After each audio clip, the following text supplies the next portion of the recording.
Hello, welcome to BioGreat TV. If you're new here, please subscribe and turn on the notification so you don't miss our next video. Biography of Houari Boumédiène. Boumédiène was the chairman of the Revolutionary Council of Algeria and also an army officer who served as the second president of the country in June 1965 following a coup d'etat. He was in office till his death in 1978.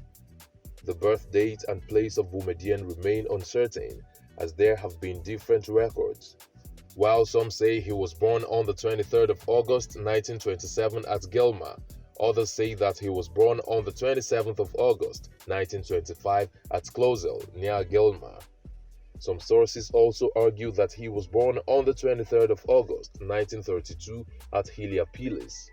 It is, however, certain that Boumédiène was not his birth name. He was born with the name Mohammed ben Brahim Boukarouba to his Muslim father, an impoverished wheat farmer who had 7 children. They were an Arabic-speaking family from the Berber origins. Until age 14, Boumédiène attended French and Quranic schools in Guelma, then moved on to a conservative Muslim religious school in Constantine. When the French called him to serve in the colonial army in 1952, he fled to Tunis and then moved to Cairo, where he studied at Al-Azhar University. He became well-grounded in Arabic, which during his time was rare knowledge among Algerians. He stopped his formal education when the Algerian Revolution broke out in November 1954 and trained as a commando at a military camp near Cairo. He then joined the underground military resistance in western Algeria. Boumédiène participated in the National Liberation Front (FLN) in the Algerian War for Independence in 1955 and adopted the name Houari Boumédiène. In 1956, he became the military assistant of Abdelhafid Boussef, the revolutionary chief of Oran province. Through diligence, commitment, and hard work, he attained the highest rank in the FLN forces, becoming a colonel, and in 1960 he became chief of staff of the Nation Liberation Army, which was the FLN's military wing. After Algeria's independence in 1961, Boumédiène headed a powerful military faction within the government and was made the defense minister by the Algerian leader Ahmed Ben Bella. Boumédiène was later appointed vice president of Algeria in 1963. After Ben Bella's persistent erratic leadership, Boumédiène seized power in a bloodless coup he staged in June 1965. He abolished the country's constitution and institutions afterwards and ruled through a revolutionary council of his own, which comprised mostly his military supporters who had been with him since the war years.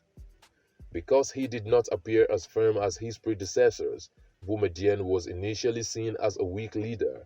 However, Algerians eventually knew how wrong that impression was.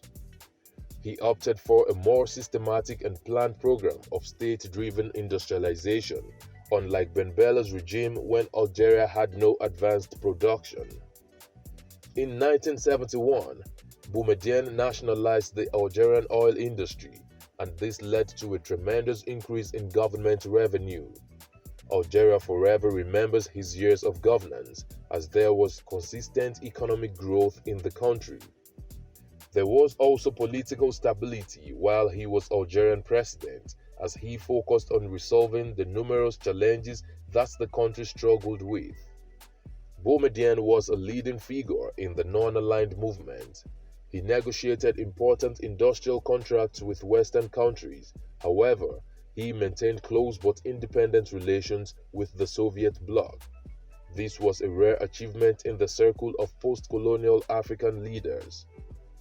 Based on the assessment that Boumédiène's leadership was weak and indecisive, some military officers, in December 1967, attempted to overthrow his regime.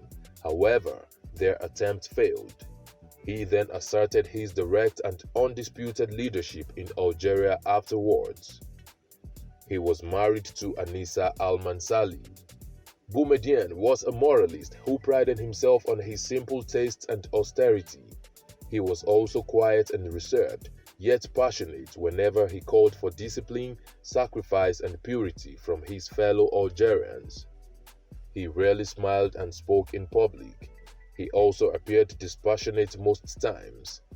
He had an authoritarian temperament and only trusted a few men, usually from the military. He had confidence in these people and listened to their advice, while he disregarded the advice of people outside this small circle. Even though he was a dictator, he understood the necessity of strengthening Algeria's institutions and was particularly commended for this. Boumédiène made fewer public appearances from 1978, and later that year, he suffered a coma that lasted 39 days, after which he was diagnosed with a rare blood disease for which he received treatment in Moscow. There were rumors that he was poisoned, especially because two other Algerian politicians had died of the same blood disease, and all three of them had been in the same meeting before the condition began. Boumédiène eventually died on the 27th of December 1978, leaving a vacuum in Algerian politics which for a long time could not be filled by anyone as competent as he was. It remains in the history of Algeria that no president has gained the respect that he did. The New York Times, in its publication on the 27th of December 1978, same day Boumédiène died, described him as one of the most enigmatic and elusive figures among world leaders.